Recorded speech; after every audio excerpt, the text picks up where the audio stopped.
जब इलेक्शन का समय आता है आप देखना, ये बरसात के मेंढक निकलते हैं ना, टर टर टर टर करते हैं, तो इसी तरह ये लोग जाते हैं टर टर करके आवाज निकाल के उनको बेवकूफ बना के वोट ले। और कोई माँ का लाल इतना पैदा नहीं हुआ जो मेरी जो है वो कीमत डाल सके, जो मुझे खरीद सके।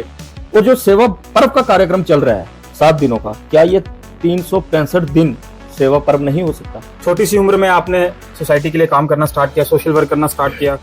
तो मैं आपको एक दिल से बात बताता हूँ कि मैंने कभी सोचा नहीं था मैं इलेक्शन कंटेस्ट करूँ। इसकी सपोर्ट में आपने विड्रा की। उस टाइम पे हमने काफी रूमर्स भी सुने कि आपने पैसे लेके जो है विड्रा किया। और इलेक्शन कंटेस्ट करने से आपको कम से कम आपको फिगर चाहिए 10 लाख 15 लाख। जब संगठन आपको अप्रोच करता है तो संगठन की रिस्पेक्ट करना हमारा धर्म है, हमारा कर्तव्य है, हमारा फर्ज है। आप देख रहे हैं जम्मू कश्मीर में जो सियासत है वो काफी गर्मा गर्म सियासत चल रही है। पॉलिटिक्स आज के समय में बहुत गंदी हो चुकी है, दिखावा हो चुका है, लोगों को बहुत ही ज्यादा बेवकूफ बनाया जा रहा है। जो आम जनता है तो उनकी हालत देखी जाए राजौरी की, कितनी खस्ता हालत है, कितनी गंदगी है। ये 5 किलोमीटर का रेडियस भी देखा जाए राजौरी टाउन का, ये क्लियर नहीं है, साफ नहीं है। लेकिन सोशल मीडिया पे तो बहुत अच्छा रिस्पांस आ रहा है डिपार्टमेंट्स की तरफ से। डिपार्टमेंट अपने अपने ब्लॉक में, अपने अपने एरिया में काफी अच्छा काम कर रहे हैं। सोशल मीडिया पे हम देख भी रहे हैं, क्लीनिनेस ड्राइव चलाई जा रही है, प्लांटेशन की जा रही है, ट्रीज लगाए जा रहे हैं ज्यादा से ज्यादा।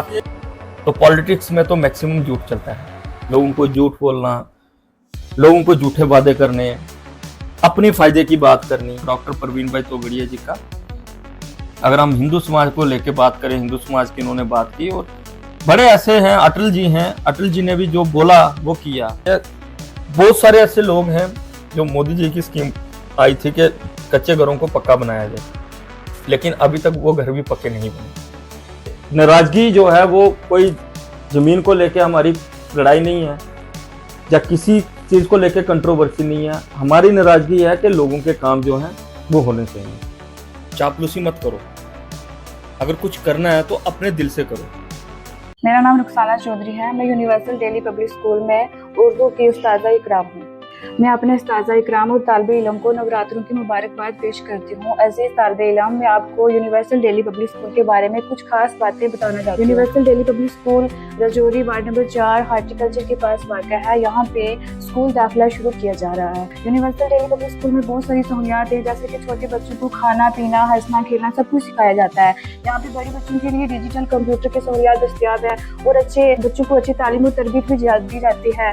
और मैं अपने उस्ताज़ा इकराम और तालिबे इल्म को एक बार फिर से नवरात्रों की मुबारकबाद पेश करती हूँ। शुक्रिया। The Himalayan talk show the reality uncovered podcast channel में आपका एक बार फिर से स्वागत है और मैं हूं आशीष। आज के पॉडकास्ट में हमारे स्टूडियो में राजौरी की, जम्मू कश्मीर की एक फेमस पर्सनालिटी हैं जिन्होंने समाज के लिए बहुत काम किया। छोटी सी उम्र में उन्होंने मेंबर ऑफ पार्लियामेंट का इलेक्शन कंटेस्ट किया।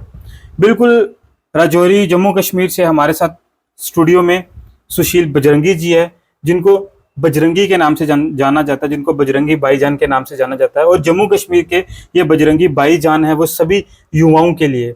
बिल्कुल हमारे स्टूडियो में सुशील बजरंगी जी हैं। आज के पॉडकास्ट में काफ़ी बातें होंगी, काफ़ी डिस्कशंस होंगी और आए दिन सोशल मीडिया पे काफ़ी कंट्रोवर्शियल भी रहते हैं। सारी जानकारी आज हम इनसे लेंगे। क्या ये सोसाइटी के लिए काम करते हैं, किस तरह उन्होंने मेंबर ऑफ पार्लियामेंट का इलेक्शन कंटेस्ट किया था, क्या क्या चैलेंजेस फेस किए थे वहाँ पर, कितने लोगों ने इनका साथ दिया था। तो मैं आज के पॉडकास्ट, आज के एपिसोड में इनका स्वागत करता हूँ।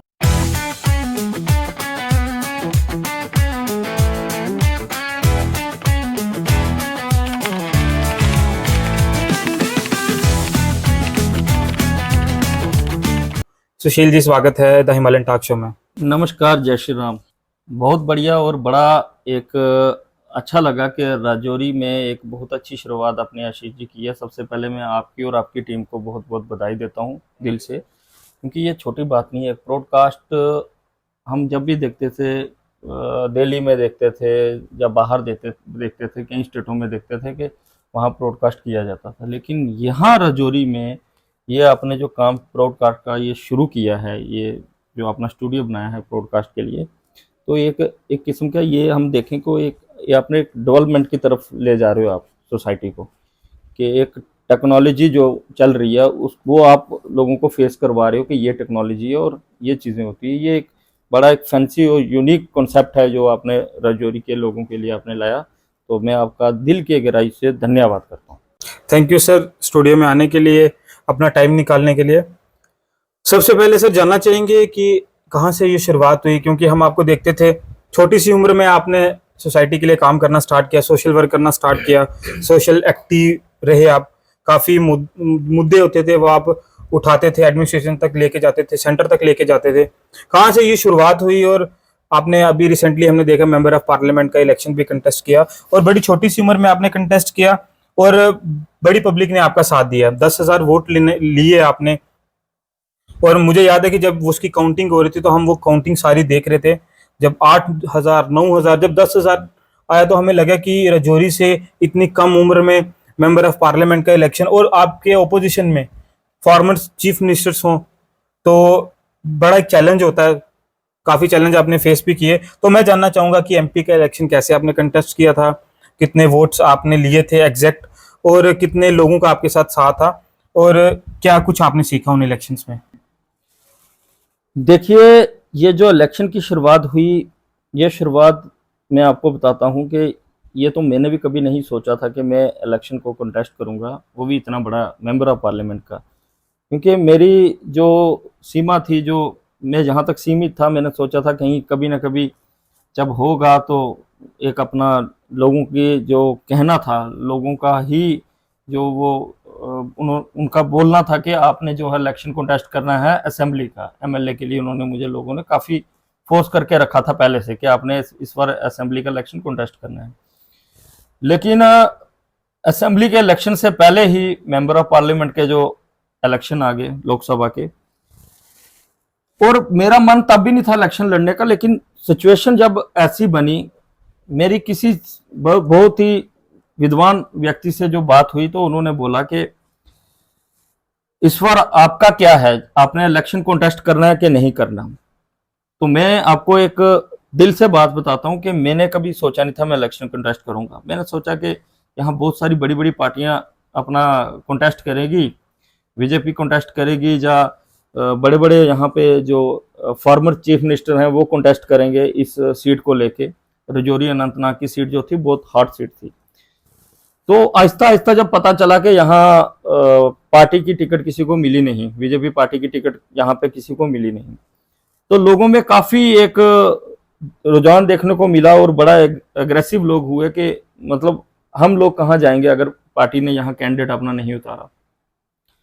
तो बहुत से लोगों ने मुझे बोला भी कि सुशील जी आप जो है वो मैदान में आ जाओ। और आप आशीष जी मानोगे कि तब भी मेरा मन जो बड़ा अंदर से ऐसे दुखी था कि मैं क्यों, मतलब इतना बड़ा इलेक्शन लड़ना बिना सपोर्ट के और बिना किसी पैसे के, जब आप फाइनेंशियली स्ट्रांग, हाँ फाइनेंशियली भी स्ट्रांग नहीं होगे तो इतना बड़ा इलेक्शन कॉन्टेस्ट करना और कोई सपोर्ट नहीं आपके पीछे। तो कहीं ना कहीं मेरे माइंड में आया कि शुरुआत करनी चाहिए। अगर आप दिल से शुरुआत कर रहे हो तो आपके साथ जो जितनी भी प्रकृति होती है और भगवान जो है वो आपका साथ देते हैं। तो मैंने शुरुआत की, मैंने अपनी जो नॉमिनेशन की फाइल तैयार की और यहाँ से मैं निकल गया अनंतनाग की ओर, क्योंकि जो फॉर्म फिल करना था वो अनंतनाग में करना था। तो जिस दिन मैं निकला अनंतनाग के लिए तो उस दिन बारिश बहुत थी। जैसे मैं जम्मू पहुंचा, फिर जम्मू से आगे मैंने टनल क्रॉस की, रामबन जैसे पहुंचा तो वहां से लैंडस्लाइडिंग शुरू हो गई और बहुत ज्यादा बारिश थी। और मेरे मन में कहीं ना कहीं जो बड़ा एक बोलते हैं कि मतलब अंदर से मन दुखी था और बड़ा नर्वस था मैं कि मैं इतना बड़ा इलेक्शन कॉन्टेस्ट करने जा रहा हूँ और फॉर्म फिल करने भी कहाँ जा रहा हूँ, अनंतनाग में। तो जैसे मैं अनंतनाग पहुंचा तो और 3 बजे उसका समय था, वो समय खत्म हो गया था।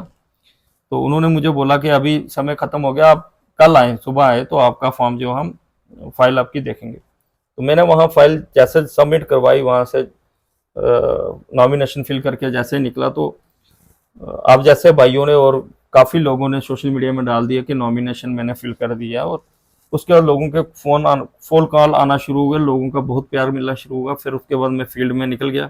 जैसे मैं फील्ड में निकला, लोगों ने मुझे इतना प्यार दिया, मैं उनका बहुत बहुत आभारी हूँ। और 18 कॉन्स्टिट्यूंसियां थी, 18 जो इसमें कॉन्स्टिट्यूंसियां आती थी और 18 की 18 कॉन्स्टिट्यूंसियां मैंने टच की। और 18 के 18 कॉन्स्टिट्यूंसी से मुझे जो है वो वोट मिला और लोगों ने बहुत प्यार दिया। और जब भी मैं फील्ड में जाता था लोगों का यही होता था कि हम चाहते थे कि आप फील्ड में आए, और उसके बाद जो रिजल्ट था वो आप सबके सामने। अभी आपने बताया कि आपने मेंबर ऑफ पार्लियामेंट का इलेक्शन कंटेस्ट किया था, कितने चैलेंजेस आपने फेसेस किए थे। अब गांव-गांव गए आपने, हमने देखी आपकी कैंपेन्स सोशल मीडिया पे, हम आपको देखते रहे कि बड़ी मेहनत की आपने, लोगों ने बहुत ज़्यादा आपको प्यार किया। 10,000 वोट लेना बड़ी बात है। और उसके बाद आपने ना अभी recently member of legislative assembly के भी इलेक्शंस हुए, तो उसमें भी आपने पार्टिसिपेट किया। बट पार्टिसिपेट करने के बाद आपने क्यों विड्रा की, अपनी टिकट को क्यों विड्रा किया? मतलब किसने आपको उकसाया कि आप विड्रा कर दो, या किसकी सपोर्ट में आपने विड्रा की? उस टाइम पे हमने काफी रूमर्स भी सुने कि आपने पैसे लेके जो है विड्रा किया। क्यों, मतलब आपने, क्योंकि आपकी तो सोसाइटी में काफी अच्छी इमेज थी, सोशल वर्क आप करते थे, युवाओं की आवाज आप उठाते थे।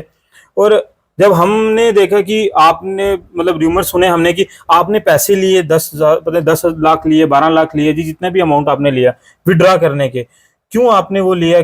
मतलब आपको लगता है कि ये करना चाहिए था आपको, या एग्जैक्ट फिगर अगर आपने लिए भी हैं तो एग्जैक्ट फिगर कितना आपने लिया होगा अमाउंट, और विड्रा किया क्यों, रीजन क्या था? देखिए, जो आपने पैसे की बात की है, पहले तो आपने बात की विड्रॉल करने की। देखिए, सबसे बड़ी बात मैं आपको बताता हूं कि मैंने 3 महीने पहले इलेक्शन कॉन्टेस्ट किया था मेंबर ऑफ पार्लियामेंट का। इस बार भी मैंने फॉर्म भरा था। तो जब आपने असेंबली का फॉर्म भरा है तो फिर आपने कुछ सोच के भरा होगा। तो जाहिर सी बात है कि आप जब दूसरी बार 3 महीने के बाद इलेक्शन, वापस इतना बड़ा इलेक्शन कॉन्टेस्ट कर रहे हो, और इलेक्शन कॉन्टेस्ट करने से आपको कम से कम आपको फिगर चाहिए 10 लाख 15 लाख नॉर्मल आपको चाहिए एक, अगर आप असेंबली का इलेक्शन कॉन्टेस्ट कर रहे हो। 3 महीने पहले आपने इलेक्शन कॉन्टेस्ट किया, आपके पास पैसे नहीं थे, आपने वहां जो है वो खर्चा किया। बहुत सारे ऐसे भाई भी हैं जो सपोर्ट करने के लिए भी रेडी थे कि हम आपको पैसे देंगे, आपने असेंबली का इलेक्शन कॉन्टेस्ट करना है। लेकिन बात यहां आ जाती है कि फॉर्म आपने वापस क्यों लिया। अब फॉर्म वापस लेने का रीजन जो है वो मैं आपको आपके साथ शेयर करता हूं। उसका रीजन आता है जो आपका परिवार है, जिस परिवार से आप आते हैं। एक परिवार हो गया जिस माता ने आपको जन्म दिया, एक परिवार हो गया जहां से आप शुरू से काम करते आए हो, वो परिवार हो गया संगठन, जिसको हम संगठन बोलेंगे। अब संगठन के जो बड़े अधिकारी होते हैं, जब वो आपसे अप्रोच करते हैं तो कहीं ना कहीं आपको उनकी बात सुननी होती है, क्योंकि आपने उनके साथ कहीं ना कहीं काम किया है। वो अधिकारी हैं, उन्होंने घर बार छोड़ा हुआ है, वो घर के लिए निकले हैं, वो एक देश के लिए काम कर रहे हैं, और कहीं ना कहीं जो इंसान को उनकी बात सुननी पड़ती है। जब संगठन आपको अप्रोच करता है तो संगठन की रिस्पेक्ट करना हमारा धर्म है, हमारा कर्तव्य है, हमारा फर्ज है। हम संगठन से बाहर नहीं है।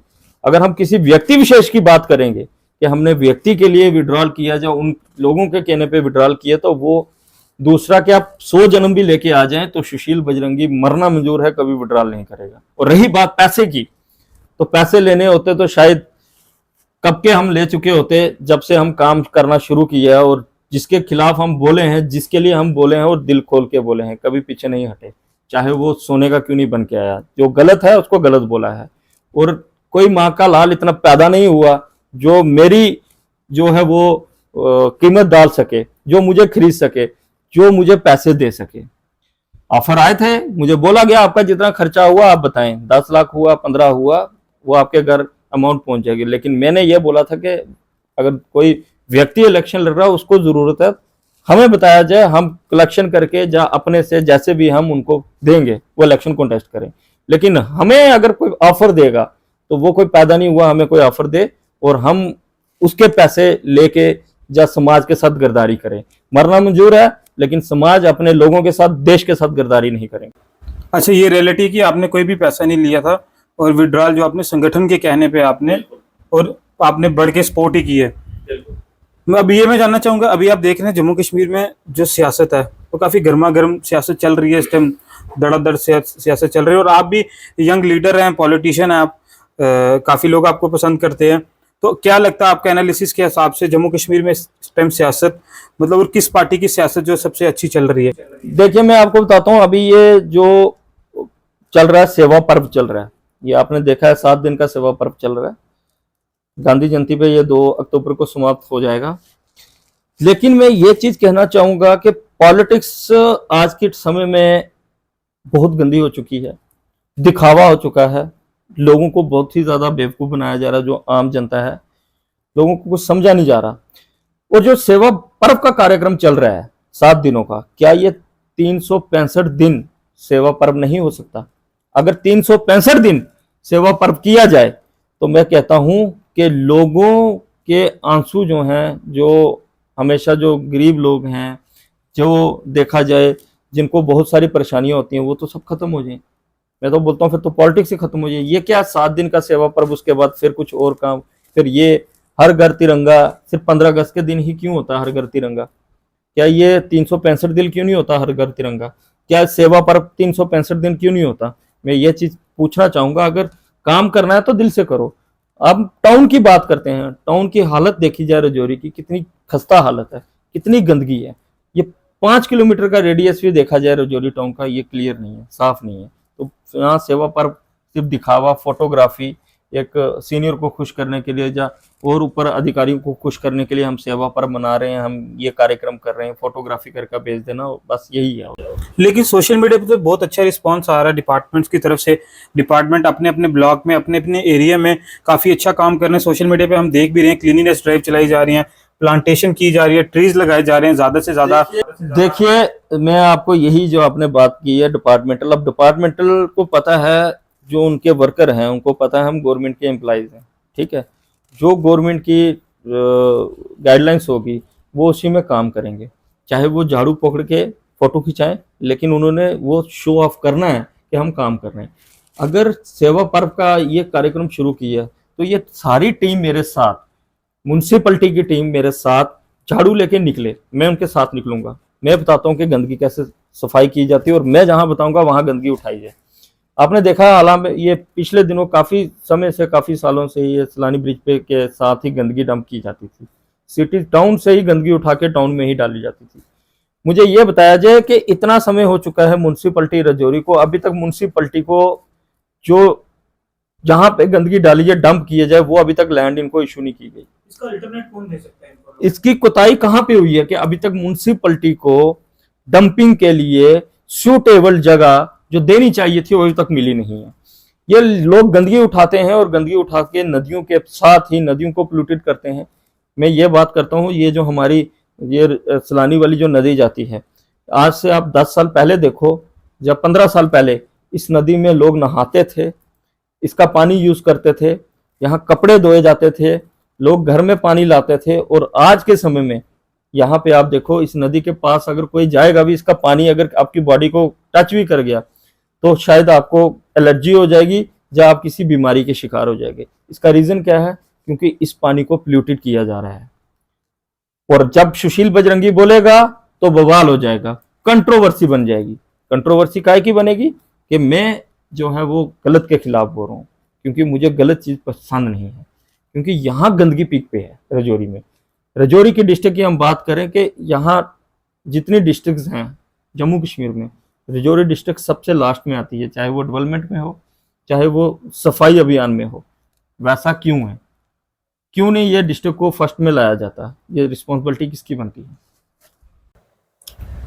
हम देखते हैं कि आप जो हमारा एंट्री पॉइंट है सलानी ब्रिज, आप उसको हर साल कलरिंग करते हैं। वहाँ पर जब भी कोई हमारा नेशनल फेस्टिवल होता है तो उसमें आप कलर करते हैं। उस जो ब्रिज है उसको, उसका डेकोरम बहुत अच्छे से बनाते हैं, फ्लैग्स लगाते हैं, कलर करते हैं।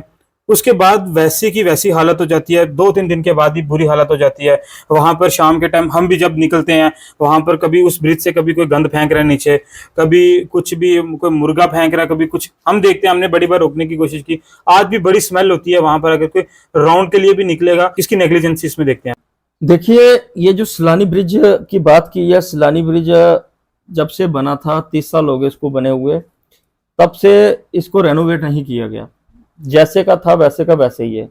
और जो स्लाटर हाउस वाले हैं, मुर्गा काटते हैं, ये लोग वहाँ गंदगी अपने मुर्गे की लेके, वो मैंने देखा है सलानी ब्रिज से नीचे डालते थे। तो मैं यहाँ पे डिप्टी कमिश्नर होते थे पहले विकास कुंडल जी, तो मैं उनके पास गया, मैंने उनसे बात की कि भाई साहब बात ऐसी है कि आप इस ब्रिज को थोड़ा सा रेनोवेट करवाओ और इसको कलर कुलर कराओ, ताकि हम इसको अपने हिंदू धर्म में या हमारे शास्त्र में एक ब्रिज को एक सेतु बोला जाता है जो एक दूसरे को कनेक्ट करता है। ये एक तीर्थ स्थान है, तो तीर्थ स्थान ही गंदा होगा तो बाहर से जितने यात्री लोग या जितने हमारे टूरिस्ट आते हैं, चाहे वो बूढ़ा अमरनाथ की यात्रा हो, चाहे वो कोई भी यहाँ से श्रीनगर के लिए जा रहा है घूमने के लिए, तो इसी रूट से, मुगल रोड वाली रूट से जाता है। तो वो क्या देखेगा कि ये एंट्रेंस रजौरी का इतना गंदा है, क्योंकि ये जो है वो एंट्रेंस है रजौरी का। तो उन्होंने बोला कि हमारे पास फंडिंग नहीं है। मैंने बोला कि इस ब्रिज के लिए कितनी फंडिंग चाहिए। जब भी हमने बात की तो कभी भी एडमिनिस्ट्रेशन ने ये नहीं बोला कि हमारे पास फंडिंग है, उन्होंने हमेशा ये बोला कि हमारे पास पैसा नहीं है, फंडिंग नहीं है। उनके पास पैसा होता होगा। मैं यही चीज तो पूछना चाहता हूँ, यही तो विडंबना है, यही तो क्वेश्चनिंग है कि क्या रजौरी के लिए पैसा नहीं आता? अगर पैसा आता है तो हमें झूठ क्यों बोला जाता है कि पैसा नहीं है? वो पैसा यूटिलाइज कहाँ किया जाता है, मुझे ये आज तक समझ नहीं है। फिर मैंने कलेक्शन करना शुरू की और मैंने इस ब्रिज को पेंट करवाना शुरू किया, पेंट कराना शुरू किया, और बड़े से लोगों ने बोला कि इसने पता नहीं ठेका लिया है, क्या लिया है, ठेकेदार बन गया, पेंट करा रहा है। जब वो ब्रिज पूरा तैयार हुआ, फ्लैग रॉड लगाई गई और फ्लावर पॉट लगाए गए, तो उसके बाद जब वहां डेकोरेट किया गया उसको नेशनल फ्लैग लगा के, तब वहां लोगों ने सेल्फी लेनी शुरू की, सेल्फी पॉइंट बन गया। और मैंने एक डेमो दिया है कि जितने भी पावर में लोग रहे, चाहे वो एमएलए हैं, चाहे एमएलसी हैं, चाहे वो एमपी हैं, जितने भी लोग रहे हैं, क्या उन्होंने रजौरी के लिए क्यों नहीं ये चीज की? अगर मैंने एक डेमो दे दिया तो उसको संभालना किसने है? रजौरी वालों लोगों का काम है संभालना, म्यूनसिपैलिटी का काम है संभालना, डिस्ट्रिक्ट एडमिनिस्ट्रेशन का काम है संभालना, क्योंकि मैंने एक चीज तो बनानी थी, वो बना दी, डेमो दे दी, अब उसको संभाला नहीं जा रहा। मैं अभी तक ये चीज से परेशान हूं कि मैंने जो वहां फ्लावर पॉट लगाए थे, वो फ्लावर पॉट तो गमले वहां से लोगों ने चोरी करके ले गए और कुछ गमले वहां बचे हैं। उन गमलों में मैंने मिट्टी भी डाली थी, लेकिन बहुत बड़ी एक विडंबना है रजौरी में कि फ्लोरिकल्चर चलवा रहे, मुझे आज तक रजौरी में दिखे नहीं। क्या उनका फर्ज नहीं बनता था हम वहां पे जाके कोई पौधा लगाएं या उसमें कोई फ्लावर लगाएं, ताकि जो ब्रिज की खूबसूरती और बढ़े? और मैंने देखा दिन पर दिन उस ब्रिज की हालत बहुत खस्ता हुई जा रही है। स्लाटर हाउस वाले फिर गंदगी डालना शुरू करके, और वहां गंदगी जो है वो पीक पे है, वहां से निकलना जो है वो बड़ा ही मुश्किल है, क्योंकि वहां इतनी स्मेल होती है कि पूछा ना जाए। सुशील जी, आपको फायर ब्रांड लीडर कहा जाता है, और हम आए दिन देखते भी हैं, जैसे साउथ की मूवीज में एक्टर होते हैं, वो उनका एक अलग रोब होता है चेहरे पे। पॉलिटिशियन, एक ऑफिसर, एक मिनिस्टर, मतलब एक चेहरे पे एक अलग चेहरा दिखता है कि वाकई में आप एक लीडर हैं, दूर से दिखता है। आज हम ये जानना चाहेंगे कि आपने शादी भी नहीं की अभी तक, ना आप कोई बिजनेस करते, आप ना कोई नौकरी करते, हमेशा समाज के लिए काम करते हैं, समाज के लिए ही खड़े होते हैं 24 घंटे, तो ना आपने शादी की। तो मैं जानना चाहूंगा कि आपकी लाइफ में आपका फैमिली बैकग्राउंड कोई लीडर था, या मतलब किसको आपने आइडल लेके अपना पॉलिटिक्स में आपने कदम रखा था? देखिए आशीष जी, आपने बात की है कि फैमिली की बात की, तो मैं आपको अपना फैमिली बैकग्राउंड बताता हूँ। फैमिली बैकग्राउंड की बात करें तो मेरे फादर जो हैं वो आर्मी से हैं, आर्मी से रिटायर्ड हैं। तो मेरी फैमिली में कोई दूर दूर तक जो है वो पॉलिटिशियन नहीं है। देखा जाए तो दूर दूर तक आप देखोगे कि पॉलिटिशियन नहीं मिलेगा। तो पॉलिटिक्स मेरे अंदर कैसे आई और क्या है, मैं आपको बताता हूँ कि मेरा भी जो शौक था वो आर्मी में जाने का था, और मैं 2012 में आर्मी में भी सिलेक्ट हुआ। तो कॉल लेटर भी आया और मदर ने मुझे जाने नहीं दिया, क्योंकि उन्होंने बोला कि आर्मी की उन्होंने लाइफ देखी है, कैसी है कैसी नहीं है। और मेरा जो था वो शुरू से जो है वो देश के लिए कुछ ना कुछ करने के लिए जो है वो, ताकि मैं देश के लिए कुछ कर सकूं, क्योंकि वो देश की जो मेरे अंदर आग है वो मैंने अपने फादर को लेके सीखी है। कि फादर मेरे जो फौज में थे, जब वो छुट्टी आते थे उनको देखा था कि जो फौज की जो यूनिफॉर्म जो है वो उससे मुझे बहुत प्यार है। तो जब भी वो छुट्टी जाते थे, जब भी वो कभी पता चलता था जब वार हो रही है तो मिलिट्री लाइफ क्या है, कि किसके लिए जो है मिलिट्री है, ये अपने देश के लिए जो है निशावर होने के लिए लोग खड़े होते हैं। हमेशा ये फौज खड़ी होती है अपने देश को बचाने के लिए। जहाँ भी कोई आपदा आती है, चाहे वो टेररिस्ट हो या हम बाढ़ की बात करें, और सबसे पहले मिलिट्री खड़ी होती है। तो मेरे अंदर भी देशभक्ति का एक, बचपन से देखा जाए, एक फौजी का बेटा हूं, देशभक्ति का जो जज्बा है वो फूट फूट के भरा हुआ है। और मैंने पॉलिटिक्स, जो आपने पॉलिटिक्स की बात की है, और मैंने अपना आइडियल और जो माना है वो बाला साहब ठाकरे जी को माना है, जो महाराष्ट्र के एक बहुत बड़े ब्रांड थे। मैं उनको सुनता था, बाला साहब जी को। जब भी छोटा था तो मैंने बड़ी बार उनको टीवी में देखा, और तब तो फोन होते नहीं थे, या फोन होते तो यूट्यूब हम खोलते, तो फोन तो होते नहीं थे। तो जब भी देखा तो तब एक नेशनल वाली चैनल आता था, ब्लैक एंड व्हाइट टीवी होती थी, तो मैं उनमें तब वहां पे उनका इंटरव्यू देखता होता था, उनको सुनता था बाला साहब को। जब बाला साहब को देखा तो बड़ा एक जोश आता था कि वैसा एक निडर लीडर, सच बोलने वाला व्यक्ति, वैसा इंसान को बनना चाहिए।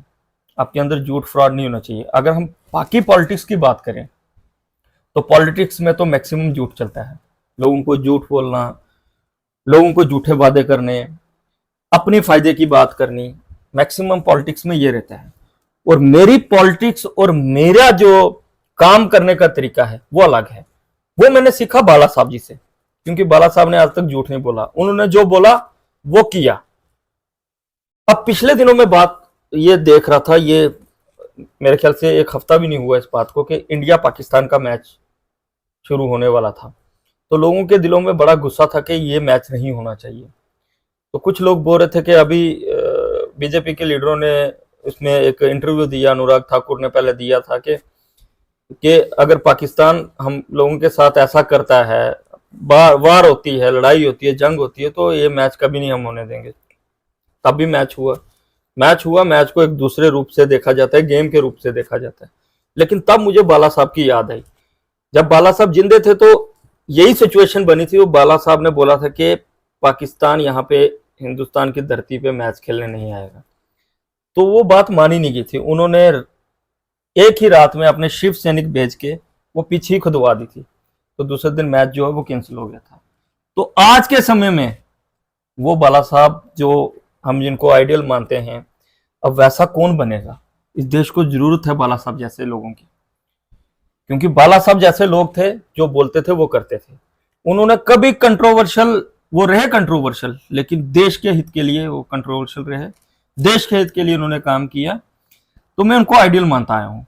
और दूसरा, अगर जो देखा जाए काम करने का तरीका और माना है, वो डॉक्टर परवीन भाई तोगड़िया जी का। अगर हम हिंदू समाज को लेके बात करें, हिंदू समाज की उन्होंने बात की। और बड़े ऐसे हैं, अटल जी हैं, अटल जी ने भी जो बोला वो किया। अटल जी ने भी बहुत काम किए देश के लिए। तो इसी तरह बहुत अच्छे अच्छे नेता हैं। लेकिन आजकल की जो जनरेशन की लीडरशिप की मैं बात कर रहा हूँ, बहुत ही बोलते हैं ना जिसको, बुरी हालत है। झूठ नंबर 1 है, लोगों को बेवकूफ बनाने में नंबर 1 है। लोगों को अगर जो बोलेंगे कि हम आपके लिए ये करेंगे, करना उन्होंने कुछ नहीं है। उनका एक ही मोटो रहता है कि हमारे साथ लोग खड़े हैं, फोटो खिंचा लें और एक सोशल मीडिया पे हम डाल दें कि देखो हम आज लोग हमारे साथ चल रहे हैं, हम लोगों के बीच के हैं। बेचारे लोगों के काम आज इतने पेंडिंग है, इतने रुके हुए हैं। मैं लोगों, गाँव के बीच जाता हूँ, लोगों के बीच जाता हूँ, मैंने इतनी बुरी हालत देखी है। बहुत सारे ऐसे लोग हैं जो मोदी जी की स्कीम आई थी कि कच्चे घरों को पक्का बनाया जाए, लेकिन अभी तक वो घर भी पक्के नहीं बने।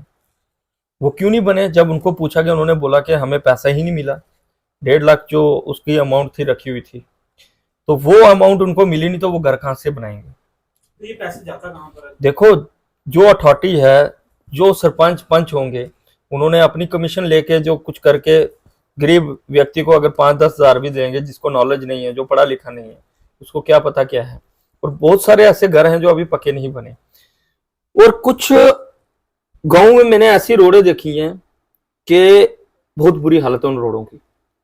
और कुछ एरिया में मैंने देखा कि अभी तक लोगों के जो घरों में पानी नहीं आता, पीएचई की पाइपलाइन नहीं बिछी हुई। ये अब 2026 लगने वाला है। हम डिजिटल इंडिया की बात कर रहे हैं, हम चांद पे पहुंचने की बात कर रहे हैं, लेकिन लोगों के घरों में अभी पाइपलाइन नहीं बिछी हुई।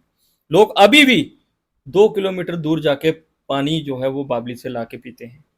मैं दिन में गाँव में रहता हूँ, लोगों के बीच रहता हूँ, मैं प्रैक्टिकली देखता हूँ और मेरे को दुख होता है कि हम कौन सी लीडरशिप की बात कर रहे हैं। ये लोग किसको नेता माने? क्योंकि जब इलेक्शन आते हैं और ये लीडर लोग जाके उनको बेवकूफ़ बना के वोट ले लेते हैं। और हमारी रजौरी की जनता ये तो है ही बोली वाली है, गाँव के लोग है ही बोले वाले हैं। ये प्यार से ही खुश हो जाते हैं। जब इलेक्शन का समय आता है, आप देखना, ये बरसात के मेंढक निकलते हैं ना, टर टर टर टर करते हैं, तो इसी तरह ये लोग जाते हैं, टर टर करके आवाज निकाल के उनको बेवकूफ बना के वोट ले लेते हैं। नहीं, मगर एक चीज और भी है ना, हम देखते हैं जितने भी लीडर हैं वो जाते हैं तो उनके साथ ना एक ऐसा एक वीडियोग्राफर होगा, मतलब जिनको वो जाएंगे, वीडियो अच्छे से शूट करेंगे, शाम को अच्छे से उसको सोशल मीडिया पे पोस्ट करते हैं, चाहे वो जिसको राजनीति में शायद मुझे लगता भी नहीं कि 1-2 महीने भी हुआ होगा आए हुए। तो उनके साथ स्पेशली एक एडिटर होता है जो वीडियोग्राफी करता है और ब्रांड, मतलब एक अच्छे से गाने रख के, सॉन्ग रख के सोशल मीडिया पे डालते हैं। उन लीडर्स को क्या कहना चाहेंगे आप? हम भी देखते हैं सोशल मीडिया पे काम उनका बिल्कुल जीरो होता है। देखिए, वो तो पहली बात आपने खुद ही बोला, जिनको थोड़े 1 महीना होता, 2 महीने होते हैं, तो वो ऐसा काम करते हैं, उनको लीडर नहीं बोला जाता, उनको बोला जाता है शौकी मुंडे। ठीक है, वो लीडर नहीं है, वो शौकी मुंडे हैं। उनको शौक जाग रहा है कि हम लीडरशिप करें। लेकिन मैं उन भाइयों को ये कहना चाहता हूँ कि गलत नहीं है लीडरशिप करना, लीडर बनो आप, लेकिन लीडर बनो, सच्चे लीडर बनो, लोगों के लिए पेन लो। क्योंकि यहाँ मैंने मैक्सिमम देखा है कि चापलूसी करने वाले बहुत लोग हैं। चापलूसी मत करो, अगर कुछ करना है तो अपने दिल से करो, मन से करो, लोगों की मदद करो।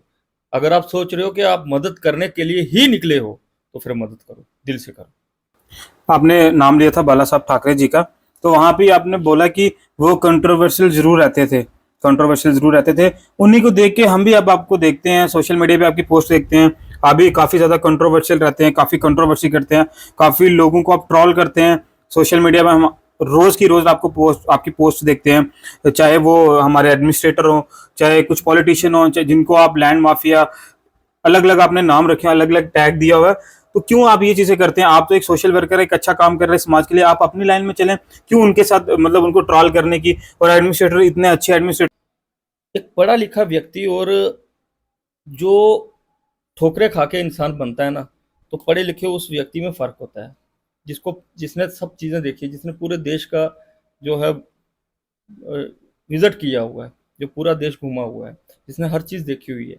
कि अच्छा क्या और बुरा क्या है, जिसको सब चीजें पता है। अब बात आती है अभिषेक जी की, बोला है। देखिए, अभिषेक जी हमारे भाई हैं और उनका काम करने का तरीका अलग है और मेरा काम करने का तरीका अलग है। अगर वो मेरे छोटे भाई हैं, क्योंकि इससे छोटे हैं, मेरे से छोटे हैं वो, तो जहां अगर वो गलती करेंगे वहां हमारा दायित्व है उनको बोलना। सुशील अगर बोलेगा तो बवाल हो जाएगा, कंट्रोवर्सी हो जाएगी। भाई, कंट्रोवर्सी की बात तब होती है जब मैं पर्सनल काम अपने बता रहा हूं, अपने बेनिफिट के काम बता रहा हूं। मेरे पास कुछ नहीं है, मैं निकला हूं समाज और देश के लिए। अगर मैं आवाज उठा रहा हूं तो इस रजौरी की पब्लिक के लिए। अभिषेक जी को कुछ गलत नहीं बोल रहा, वो मेरे भाई हैं। मैं प्रोफेशन की बात कर रहा हूं, उनका काम करने का तरीका जो है, उनको अपना काम करने का तरीका और मेरा काम करने का तरीका अपना है। जो दिल से बात है, जो सच्चाई है, वो मैं सामने ला रहा हूं। कि नाराजगी जो है वो कोई जमीन को लेके हमारी लड़ाई नहीं है, या किसी चीज को लेके कंट्रोवर्सी नहीं है। हमारी नाराजगी है कि लोगों के काम जो हैं वो होने चाहिए, रजौरी में डेवलपमेंट हो। क्या आप मुझे बताओ, क्या यहाँ कैंसर का हॉस्पिटल नहीं बन सकता? यहाँ लोग कैंसर के कितने पेशेंट आ रहे हैं। लेकिन मैं अभी भी देख रहा हूँ ना, आजकल के टाइम पे ये इतना पीक पे हो रही है, डिजीज इतनी पीक पे हो रही है, हर तीसरे चौथे पांचवें घर में ये हर एक पर्सन को है। हर तीसरे चौथे, जहां हम पहले सुनते थे कि किसी एक मोहल्ले में, किसी एक एरिया में, पर्टिकुलर एरिया में होता था, बट अभी हम देख रहे हैं कि काफी लोग इस चीज से फेस कर रहे हैं, और भी बहुत सी चीजें जो है वो बड़ी जल्दी से इंक्रीज हो रही हैं। वो मैं यही चीज बोल रहा हूँ ना कि कैंसर डिजीज ऐसी ये है कि ये बीमारी एक एक सोशल हो चुकी है। ये मतलब ऐसे फैल रही है जैसे पानी गिराते हैं हम, पानी जो हम किसी फर्श पे, जब मार्बल पे हम पानी फेंकेंगे तो पानी वो चलता जाएगा। तो इसलिए मैं ये चीज कहता हूं, पहले तो हम लोगों को थोड़े प्रिकॉशन लेने चाहिए कि बाहर की चीजें जो है वो हमें नहीं खानी चाहिए, जिसके कारण ये चीजें हो रही हैं। और मैं दूसरी बात ये कहना चाहूंगा कि यहाँ पे रजौरी में बहुत सारी चीजें हैं जो हमें फैसिलिटी नहीं मिल रही। हम हॉस्पिटल की बात करें, यहाँ पे स्टाफ जो है मेडिकल कॉलेज में, मेडिकल कॉलेज तो बन गया लेकिन स्टाफ की कमी है। यहाँ पे स्टाफ नहीं है। यहाँ पे लोग किसी भी चीज को लेके जाएंगे वो रेफर किया जाएगा, रेफर, बिल्कुल। क्यों क्यों हम लोग अभी पिछड़े हैं? यहाँ पहले स्टाफ जो है वो किया जाए, यहाँ स्टाफ भेजा जाए, फिजिशियन भेजे जाए, आर्थो के डॉक्टर भेजे जाए, यहाँ स्टाफ हो, ताकि लोग, जनता, यहाँ जितनी पॉपुलेशन हो उस हिसाब से यहाँ स्टाफ नहीं है। यहाँ हॉस्पिटल में बड़ी बुरी कंडीशन है, मैंने देखा है। और दूसरी हम बात करेंगे, यहाँ कैंसर का हॉस्पिटल भी होना जरूरी है। जिस घर को, जो गरीब व्यक्ति है, जिस गरीब परिवार में अगर किसी को कैंसर की बीमारी होती है, वो घर खत्म हो जाता है। वो यहाँ से पैसे बांध के जम्मू इलाज कराएगा या दिल्ली जाएगा या मुंबई जाएगा, टाटा मुरी हॉस्पिटल जो है वहां जाएगा, वहां कितना पैसा उसको खर्च होगा। उसके बाद उसको वहां रहने की फैसिलिटी, अगर भगवान ना करे किसी को ये बीमारी हो, अगर वो राजौरी में है, राजौरी का रहने वाला है, उसको बीमारी हो जाती है, अगर राजौरी में ही उसको फैसिलिटी मिल रही है, वो तो ऐसे ही ठीक हो जाएगा, अपने घर में रह के ठीक हो जाएगा वो, क्योंकि वो अपने घर में है, हॉस्पिटल पास है, साथ है, ट्रीटमेंट अच्छा हो रहा है, हाइजेनिक उसको खाना मिल रहा है घर में, वो तो पेशेंट ऐसे ही ठीक हो जाएगा। इसलिए ये हम सबका दायित्व बनता है, फर्ज बनता है, राजौरी वालों को सोचना चाहिए कि यहाँ जो है वो काफी जो है हम लोग पिछड़े हैं। बिल्कुल, हमारी पॉपुलेशन भी ज़्यादा है। पुंछ हमारे साथ एडजॉइनिंग एरिया, पुंछ है, काफ़ी एरिया हमारे। अगर मैं आपको सल्यूट करता हूँ कि आपने इतना अच्छा इनिशिएटिव, इतनी अच्छी इनिशिएटिव की बात की कि ऐसा होना चाहिए राजौरी में, बट उसके लिए प्रोजेक्ट भी बड़ा चाहिए। वही मैं बोल रहा हूँ ना, वो कौन पेन लेगा, वो कौन लेगा? जब मैं बोलूंगा तो लोग बोलेंगे कंट्रोवर्शियल है भैया। कंट्रोवर्शियल किसके लिए है? मैं अपने पर्सनल, अपनी प्रॉफिट के लिए या अपनी प्रॉपर्टी के लिए कंट्रोवर्शियल नहीं हूं। मैं अपने लोगों को लेकर कंट्रोवर्शियल हूं कि मेरे लोगों के काम नहीं हो रहे, हम लोगों के राजौरी को डेवलपमेंट नहीं किया जा रहा, डेवलप नहीं हो रहा। मुझे आप ये बात बताओ, यहां सबने गाड़ियां रखी हैं, मुझे राजौरी में एक पार्किंग बताओ जो पार्किंग बनी हुई है। पार्किंग का कंसेप्ट ही नहीं है यहां। यहां आप सलानी पुल पे आधा आधा घंटा जाम लगा रहता है। सेकंड ब्रिज सलानी ब्रिज पे होना चाहिए, अल्टरनेट होना चाहिए। क्या वहां पे अगर सेकंड ब्रिज हो, मुझे बताओ कि क्या वहां पे जाम की जो है वो जाम लगता है, जाम लगे? अगर मैं चापलूसी करूं तो चापलूसी मैंने कभी सीखी नहीं है। मैंने हमेशा दिल से बात की है और दिल से काम किया है। चापलूसी मेरे खून में नहीं है कि चापलूसी करूं। जो ऑफिसर अच्छा है उसको मैं दिल से लाइक करता हूं, सल्यूट करता हूं, वो काम कर रहा है। अब मैं बात करूंगा डिप्टी कमिश्नर राजेश श्रवण की। राजेश श्रवण जी यहां रहे। राजेश श्रवण जी ने यहां पे राजौरी में आपने देखा कि वो जब बंदा बाहर निकलता था तो पता चलता था डिप्टी कमिश्नर निकल रहा है। उन्होंने पूरी मार्केट के शटर जो है व्हाइट करवाए। क्यों करवाए? एक अच्छा दिखे, सबके एक जैसी व्हाइट हो, एक खूबसूरत लिखे और सफाई सामने दिखे। व्हाइट सिटी, उन्होंने व्हाइट सिटी। और उन्होंने पंजा चौक में शेर भी लगवाए। और भी उन्होंने काफी डेवलपमेंट की बात जो है वो काफी प्रोजेक्ट बना के रखे थे। और विडम्बना क्या, जो ऑफिसर काम करने वाला है ना, उसकी ट्रांसफर हो जाती है, जो उसने प्रोजेक्ट रखे होते हैं। हम उसके पीछे बात करें, हम आजाद असद की बात करें जो इस टाइम सेक्रेटरी हैं, उन्होंने भी काम किया। वो भी जब निकलते थे वो भी पेन लेते थे, क्योंकि उन लोगों ने काम किया, जिन्होंने काम किया उन्होंने किया। हम अगर पुलिस डिपार्टमेंट की बात करें, यहाँ डीआईजी हसीब मुगल जैसे व्यक्ति रहे, उनको सल्यूट करता हूं मैं, उन्होंने अच्छा काम किया। यहाँ पे एसएसपी जो चंदन कोहली जी थे, उन्होंने अच्छा काम किया। अब हम बात करते हैं मौके की, जो अमृतपाल जी थे, जो अभी जहां से रिसेंटली ट्रांसफर होके गए, उन्होंने भी अच्छा किया। पुलिस के जितने मैक्सिमम ऑफिसर आए थे एसएसपी के पोस्ट पे, चाहे वो असलम साहब हो, चाहे वो शिवा नबी जी हो, चाहे हमारे जितने भी जो यहां से ट्रांसफर होके चले गए, उन सबने अच्छा काम किया। और अभी रिसेंटली, अभी की बात करते हैं, प्रेजेंट की बात करते हैं, हमारे एसएसपी गौरव शेखावर जी और डीआईजी तेजिंदर सिंह जी, ये भी ड्रग्स के ऊपर अच्छा काम कर रहे हैं, चोरों के ऊपर अच्छा काम कर रहे हैं, नकेल खींच रहे हैं। और मैं सल्यूट करता हूं एसएसपी गौरव जी को। ये चापलूसी नहीं है, मैंने आपको पहले बोला, जो ऑफिसर काम कर रहा है तो मैं उसको मुंह पे बोलूंगा वो काम कर रहा है। गौरव शेखावर जी, उस बंदे को रात को मैं 12 बजे फोन करूंगा, अगर कुछ ऐसा टेंस क्रिएट हो गया है या कुछ ऐसा क्राइम हो गया, एक्टिविटी हो गई है, तो उन्होंने शायद 12 बजे फोन उठाया है। अगर उन्होंने फोन नहीं उठाया तो 12:05 में उनकी कॉल वापस आई है, बैक कॉल पक्का आई है। तो मुझे बताओ, जब भी मैंने उनको मैसेज किया है, मैं आज खुले दिल से बोल रहा हूं और कैमरे के सामने बोल रहा हूं, जब भी मैंने एसएसपी जी को मैसेज किया है, उन्होंने मैसेज का रिप्लाई दिया है, उन्होंने बात सुनी है, जो काम करने वाला उन्होंने बोला है ये लीगल काम है, ये होगा, क्योंकि मैं इनलीगल काम बताता नहीं हूं। जो दिल से बात है, जो सच्चाई है, वो मैं सामने ला रहा हूं कि नाराजगी जो है वो कोई जमीन को लेके हमारी लड़ाई नहीं है या किसी चीज को लेके कंट्रोवर्सी नहीं है। हमारी नाराजगी है कि लोगों के काम जो हैं वो आम लोग खाली आवाज उठा सकते हैं। काम और पैसा जो खर्चता है वो गवर्नमेंट ऑफ इंडिया खर्चती है, और जो मौके का एमएलए होगा उसके पास फंड होगा, या यहाँ का मेंबर ऑफ पार्लियामेंट जो जीता होगा उसके पास फंड होगा। तो यहाँ कौन करेगा? किसी को पेन ही नहीं है। ये लोगों को सोचना है। हम लोग वोट तो दे देते हैं, वोट देने का मतलब है कि आपको बेनिफिट क्या मिल रहा है उससे, आपकी कितनी डेवलपमेंट हो रही है, आपके बच्चों का फ्यूचर क्या है। मुझे आप ये बात बताओ, रजौरी के आने वाले बच्चों का फ्यूचर क्या है? वो क्या देख रहे हैं? गंदगी। यहाँ की जो हालत है, हॉस्पिटल की हालत बेकार, पार्किंग नहीं, कोई एरिया डेवलप नहीं, कोई पार्क नहीं बच्चों के लिए। बच्चे क्या देख रहे हैं यहाँ पे? क्या फ्यूचर है रजौरी का? यहाँ हालत, यहाँ मैक्सिमम मैंने ये चीज देखी है कि लीडर्स जितने भी हैं वो अपना घर बना रहे हैं। उनको चाहिए अपनी बिल्डिंगें बनानी है, प्रॉपर्टी बनानी है। इसलिए मैं आपको बोलता हूँ ना, आप बोलते हो लैंड माफिया, जो वर्ड यूज करता हूँ, मैक्सिमम यहाँ लैंड माफियों का ही काम चल रहा है। ये होते कौन है लैंड माफिया? हमने तो लैंड माफिया ये होते हैं कि जो जगह जहां देखी उस जगह पे जाके अपना डेरा डाल दिया, ठीक है, जोर से अपना डेरा डाल दिया, वहां अपनी कंस्ट्रक्शन करना शुरू हो गई, वो बन गए लैंड माफिया, ठीक है, जिसको हम बोलते हैं इनलीगल इंक्रोचमेंट, उसको बोला जाता है लैंड माफिया। और यहाँ एक नहीं है, यहाँ काफी लोग हैं जो लैंड माफिया बन के घूम रहे हैं। उनको कौन रोक सकता है? उनको पकड़ कौन देखो, पकड़ सकता है यहाँ का जो मौके का ऑफिसर होगा, ठीक है, जो डिस्ट्रिक्ट एडमिनिस्ट्रेशन में बैठे हैं लोग, उनका दायित्व बनता है इन लोगों को जो है वो पब्लिक के सामने लाया जाए, गवर्नमेंट के सामने लाया जाए, डिमोलिशन की जाए जहां इलीगल इंक्रोचमेंट हुई है। ये किसका काम बनता है? जो यहाँ पे मौके पे बैठे। अगर ये करने भी जाएंगे तो ऊपर से प्रेशर आ जाएगा, करप्शन पीक पे है, तो क्या करेगा कोई?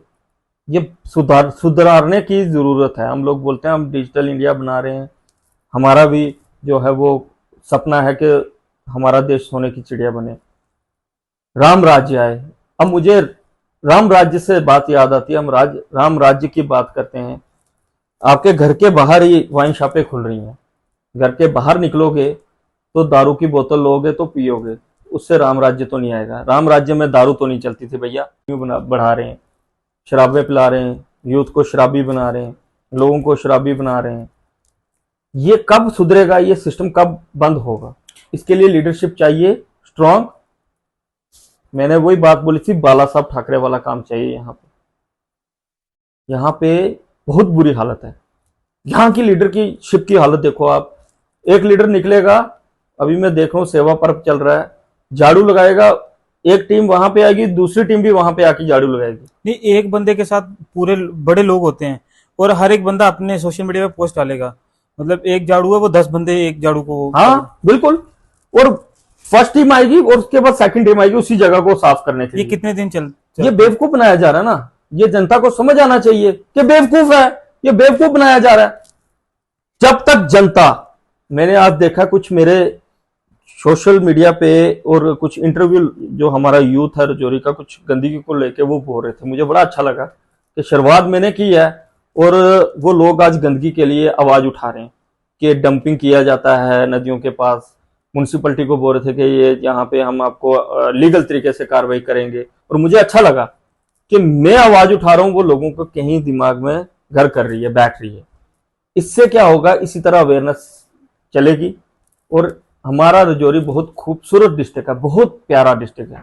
हम लोग बाहर घूमने जाते हैं, पत्नी टॉप जाते हैं या कहीं जाते हैं बाहर घूमने, लेकिन आपने रजौरी डिस्ट्रिक्ट की खूबसूरत देखी है?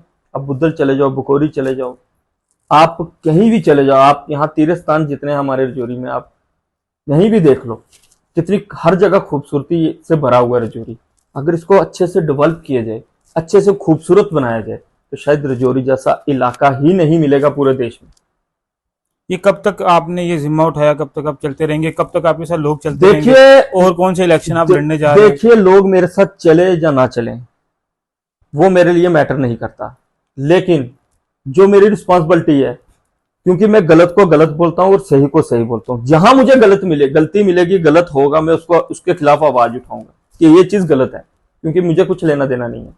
जो चीज सही है मैं ओपन बोलूंगा ये सही है, जो चीज अच्छी है उसको अच्छा बोलो, लेकिन जो गलत है उसको गलत बोलो, चाहे पब्लिक आपके साथ है या नहीं है। लेकिन पब्लिक का मुझे बहुत प्यार मिल रहा है, पब्लिक भी सपोर्ट में है और पब्लिक भी ये चीज चाह रही है कि डेवलपमेंट होनी चाहिए। और आज कल यूथ का मैक्सिमम यही है, क्योंकि यहाँ रजौरी में मैक्सिमम देखा गया है हिंदू मुस्लिम की पॉलिटिक्स। ठीक है, आज मुस्लिम ने ये कर दिया, हिंदू ने ये कर दिया, हिंदू मुस्लिम की पॉलिटिक्स चलती आई है, लेकिन आज तक यहाँ डेवलपमेंट की बात किसी ने नहीं की। कब ये कीड़ा खत्म होगा हिंदू मुस्लिम वाला, ये जो यहाँ पे रजौरी में किया जाता है दंगे फसाद, डेवलपमेंट की बात कौन करेगा?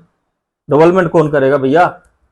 अगर आप पावर में आते हो, आपके पास पैसा आता है, फंडिंग आती है, आपके जो साथ कोर कमेटी की जो टीम होती है, आप उनको बेनिफिट दोगे, आप उनके लिए डेवलपमेंट करोगे। जो आम जनता है, हालांकि कल परसों मेरे पास एक व्यक्ति आया, वो हमारे लीडर के किसी के पास गए, उनको कोई प्रॉब्लम हुई, उन्होंने उनको बोला, उस लीडर को बोला, मैं यहाँ कैमरे के सामने उस लीडर का नाम नहीं लूंगा, समझने वाले समझ जाएंगे, उस लीडर को भी समझ आ जाएगी। उस लीडर ने मुझे उस बंदे को यह बात बोली, जो बंदा उसके पास काम लेके गया था। उस लीडर ने यह बोला, क्या आपने मुझे वोट डाला था? आपने मुझे वोट नहीं डाला, मैं आपकी हेल्प क्यों करूं? वो लीडर नहीं है भैया, वो बिजनेसमैन है, वो अपना प्रॉफिट देख रहा है। लीडर्स कभी अपने मुंह से यह वर्ड यूज नहीं करता कि आपने मुझे वोट दिया कि नहीं दिया। नहीं दिया तब भी वो पब्लिक जो है, आप उसका काम करो, दिया है तो तब भी करो। ये वर्ड और ये माइंड में आपकी बात नहीं आनी चाहिए कि आपने मुझे वोट दिया कि नहीं दिया। इसका मतलब आप लीडर नहीं हो, आप बिजनेसमैन हो। लीडर वही होता है जो हर व्यक्ति का काम करता है, चाहे वो वोट दे या ना दे। आज मेरे पास कोई भी बंदा आएगा, कोई भी काम लेके आएगा, मैं कोई इतनी बड़ी तोफ नहीं हूं, लेकिन मैं उसके साथ खड़ा रहूंगा, मैं उसको आश्वासन दूंगा कि मैं कोशिश करूंगा आपका काम हो। अगर वो डिप्टी कमिश्नर तक है, चाहे एसएसपी तक है, या एडमिनिस्ट्रेशन के लेवल तक कहीं भी काम है, मैं वहां तक बात पहुंचाऊंगा।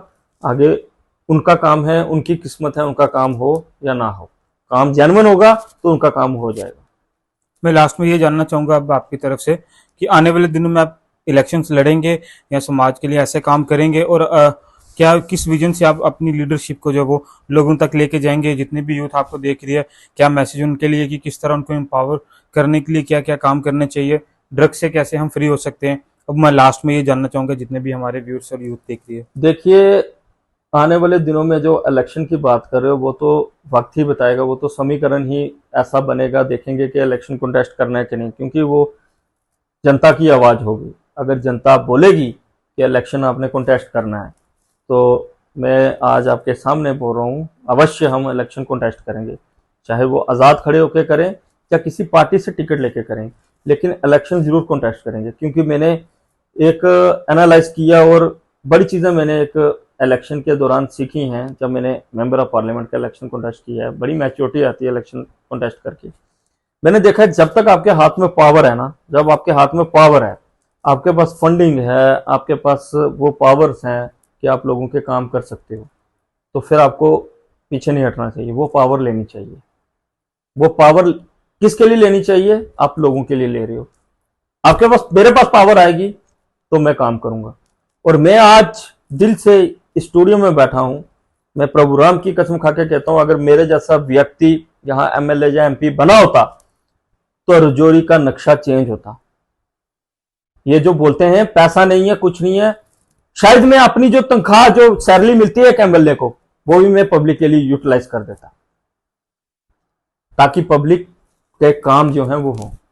कितना सा है रजौरी, कितना सा है, यहाँ डेवलपमेंट की जाए तो बहुत अच्छी डेवलपमेंट हो सकती है।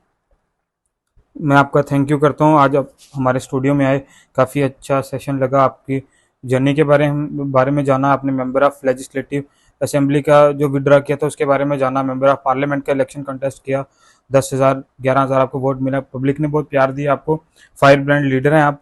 तो मैं आपको एक बार फिर से अपने चैनल, अपनी टीम की ओर से थैंक यू करता हूँ, जो आप हमारे चैनल में, जो आप हमारे स्टूडियो में अपना टाइम निकाल के। धन्यवाद आशीष जी आपका और आपकी टीम का, और जो मेरे को इस टाइम जिन्होंने सुना है, जो सुन रहे हैं, मैं दिल की गहराई से उनका भी धन्यवाद करता हूँ हाथ जोड़ के। और मैं सबसे यही प्रार्थना करता हूं कि आप सच्चाई के रास्ते पे चलें और जहां गलत है गलत को गलत बोले और सही को सही बोले और मेरी सपोर्ट करें और मुझे प्यार दें ताकि आप लोगों के लिए मैं काम करता रहूं, आवाज उठाता रहूं। जय हिंद, जय भारत। तो ये थे आज के स्पेशल एपिसोड पॉडकास्ट में। हमारे साथ 5 ब्रांड लीडर और यंग लीडर हमारे साथ सुशील बजरंगी।